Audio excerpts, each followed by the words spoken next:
Here's the fundamental truth that if you do not understand this, you will never understand how to talk about non-economic damages with jurors. Are you ready for it? It's going to blow your mind.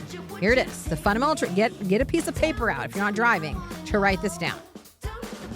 Money buys things. And you're all like, that's it? That's the fundamental truth? Sorry, I know that money buys things. You're listening to Sari Swear on the Sari Swears podcast. Well, welcome everyone to another episode of the Sari Swears podcast. Fuck yeah, I'm here with you again today talking about what you're getting wrong about non-economic damages, because y'all are getting some stuff wrong and I'm going to help you not get that wrong. Again, I'm going to remind you that we have a brand new freebie for you, 8 strategies to 8-figure verdict. If you go to sariswears.com/8, like the number 8, I'm like drawing it with my fingers if you're watching, the little swirly swoop, and strategies, /8 strategies. You can download the first 3 for free. Go check that out. We want you to get those 8 strategies. I think they're amazing if I do say so myself, which I do say so myself. All right.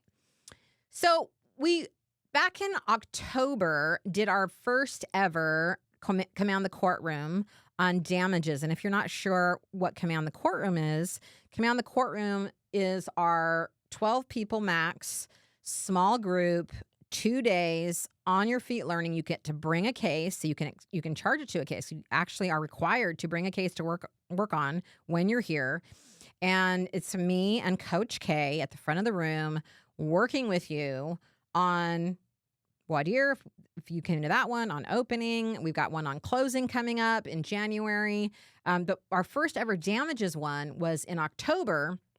And you might think, 2 days on damages? Oh my God, y'all. We could have spent a week on damages, because this is where we have trouble as trial attorneys. And I say that in love, because I'm going to share today why I think we have so much trouble with it and why it took us 2 days to do that. And by the way, we're going to be doing the damages seminar again in 2026. By the way, we're going to have our schedule out of all the Command in the Courtroom so that you can go and look at that.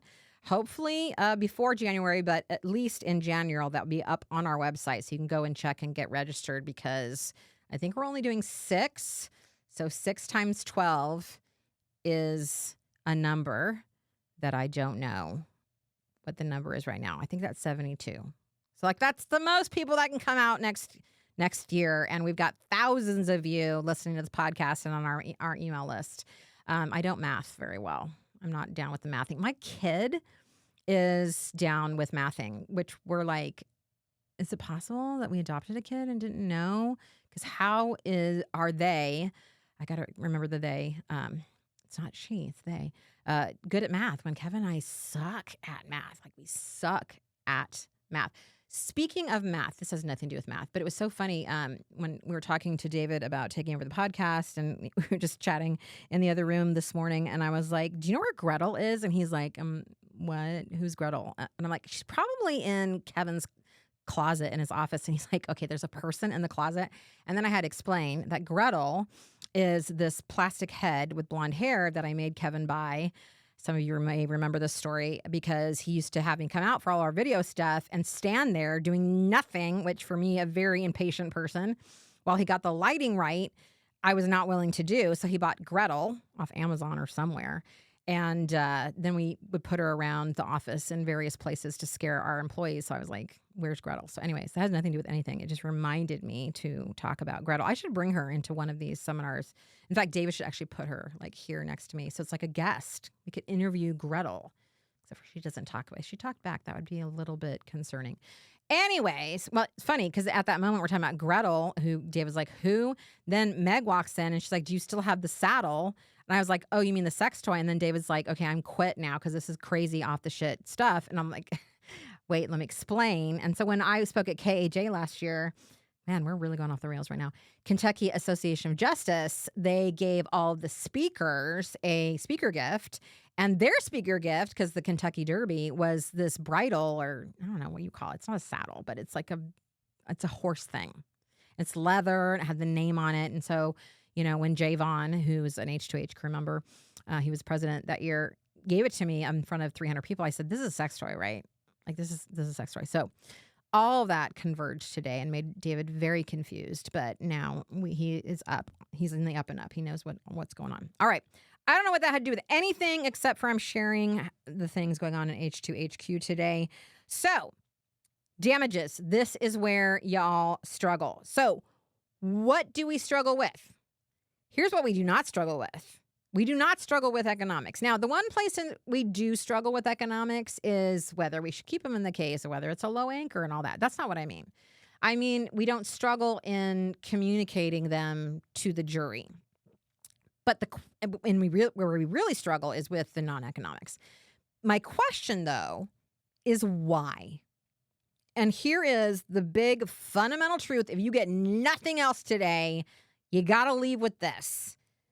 Here's the fundamental truth that if you do not understand this, you will never understand how to talk about non-economic damages with jurors. Are you ready for it? It's going to blow your mind. Here it is. The fundamental truth. Get a piece of paper out if you're not driving to write this down. Money buys things. And you're all like, that's it? That's the fundamental truth? Sorry, I know that money buys things. No. What I'm telling you is that is why non-economics are hard.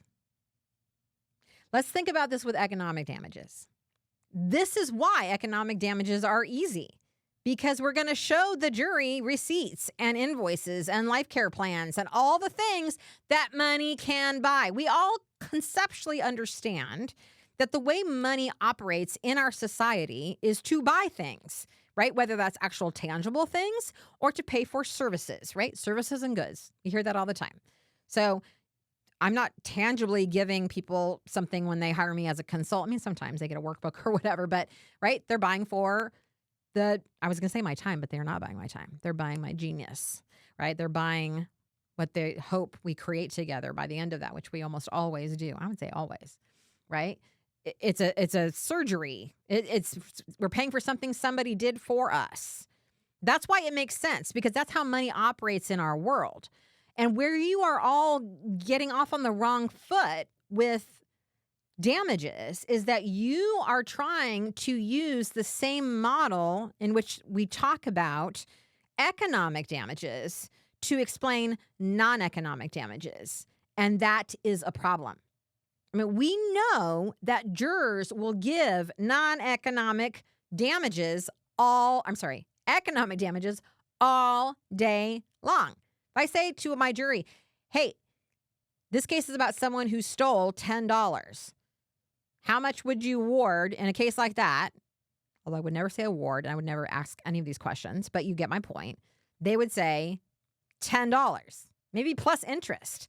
In fact, Randy McGinn does that in some of her juries. She'll say, if this was a case about a bank that loaned $10 million to somebody and that person didn't pay it back, would you be able to allow $10 million in your verdict? And they're like, yeah. I mean, people get it, right? Money buys things. You lend money, you should pay it back, so on and so forth. The problem is that non-economic damages are not the same. And when we use the money concept that we all understand and know and try to discuss non-economic damages, it just doesn't make any fucking sense.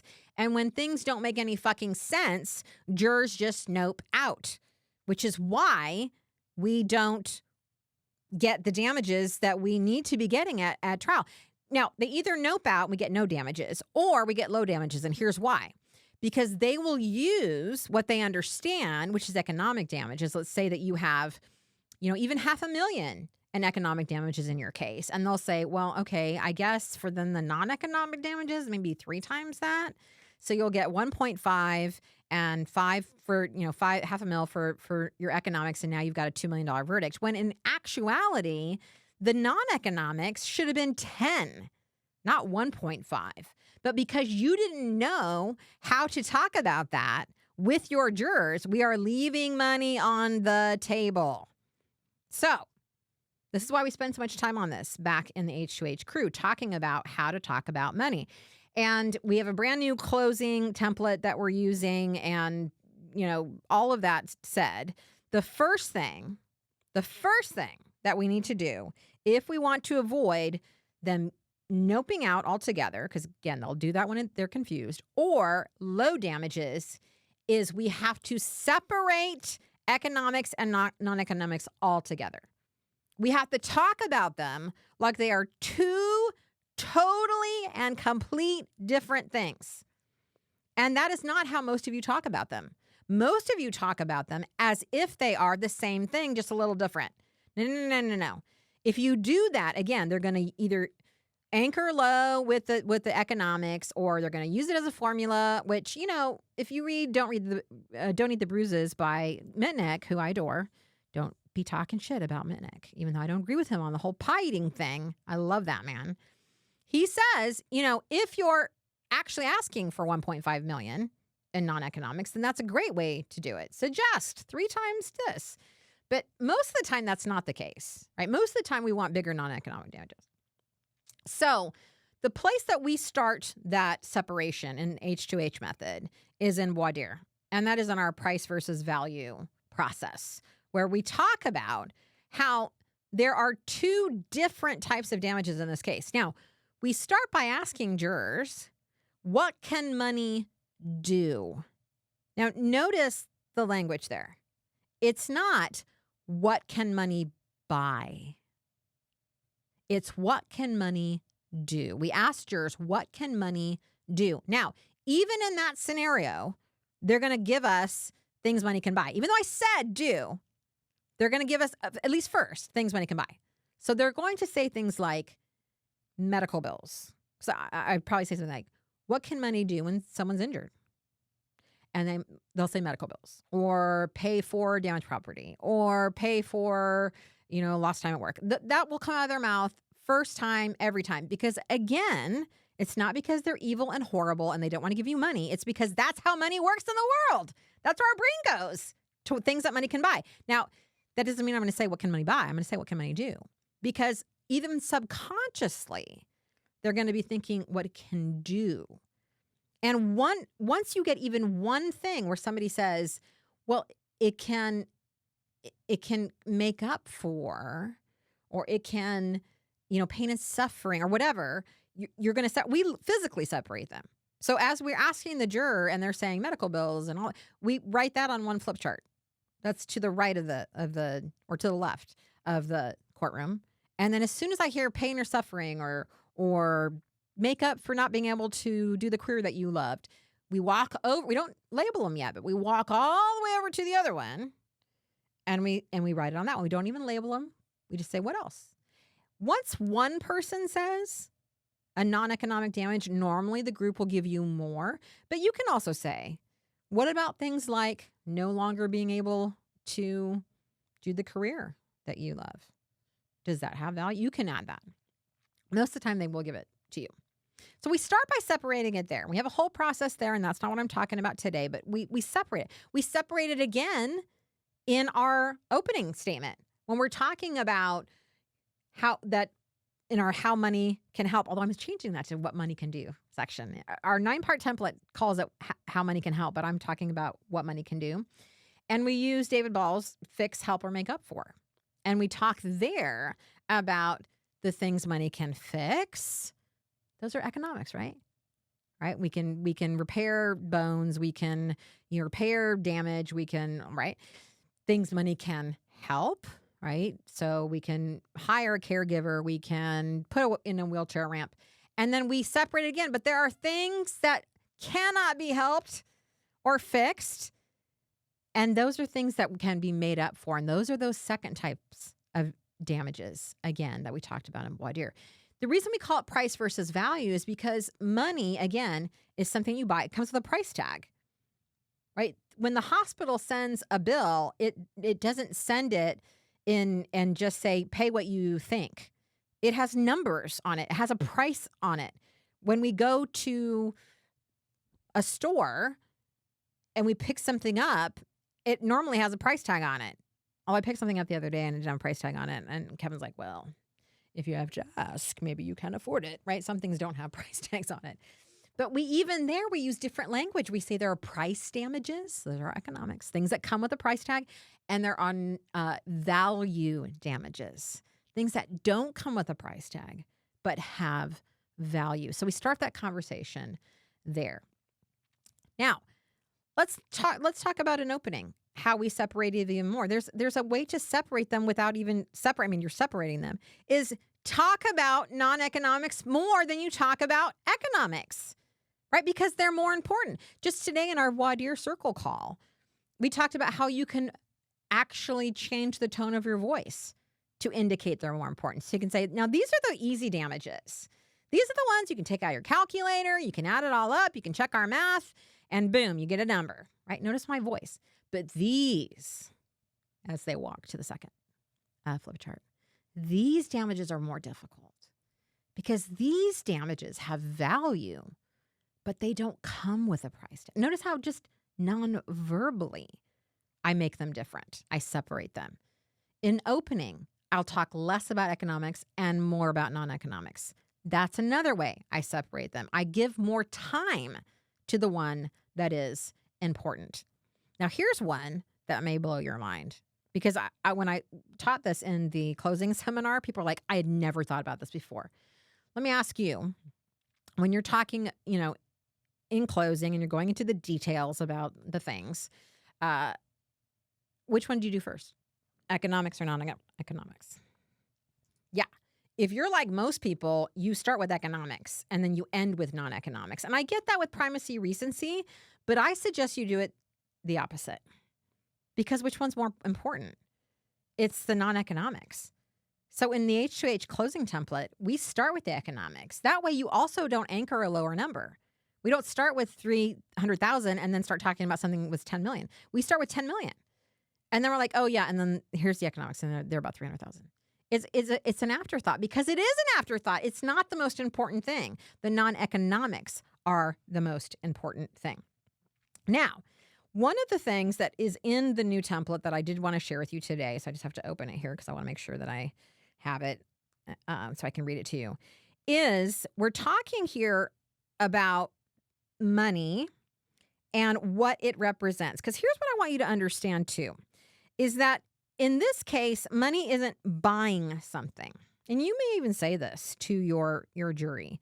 Money is not buying something in a non-economic sense. What money does, and I'm saying this to you now as attorneys, and I want you to think about it this way. It's a stand-in for something else. It's that making up for piece. It's what amount of money, and you can use this as you think about what number to ask for as well. What amount of money is the appropriate amount of money that would stand in for the thing that is no longer here, whether that is a person or whether that is something that they were able to do and they no longer can.